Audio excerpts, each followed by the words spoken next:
ସନ୍ଧ୍ୟାରେ ତାଲା ପକେଇକି ଯାଇଥିଲି। ଆଜି ଆସିଲା ବେଳକୁ ଏମିତି ସବୁ କିଛି ଘଟଣା ଘଟି ଯାଇଛି। ସବୁଠୁ ଶେଷରେ ତ ଲଳିତା ମାଉସୀ ମନ୍ଦିରରୁ ଯାଆନ୍ତି। ଆଚ୍ଛା ମାଉସୀ, ତୁମେ କାହାକୁ ଦେଖିଛ କି?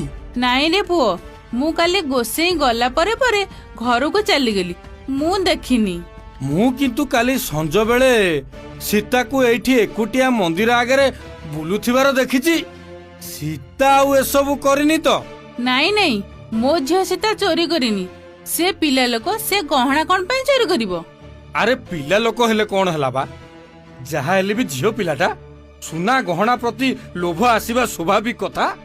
ଲୋଭରେ ପଡିକି ସେ ଏସବୁ କରିଥାଇପାରେ। ହଁ ଆରେ ହଁ, ଏଇଟା ବି କିଛି ଅସମ୍ଭବ ନୁହେଁ।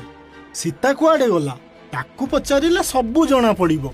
ଆଉ କଣ ପଚାରିଲେ ସେ କଣ ମାନିବ? ଭଲ ହବ ତା ଘରେ ଯାଇକି ଦେଖିବାକୁ ପଡିବ।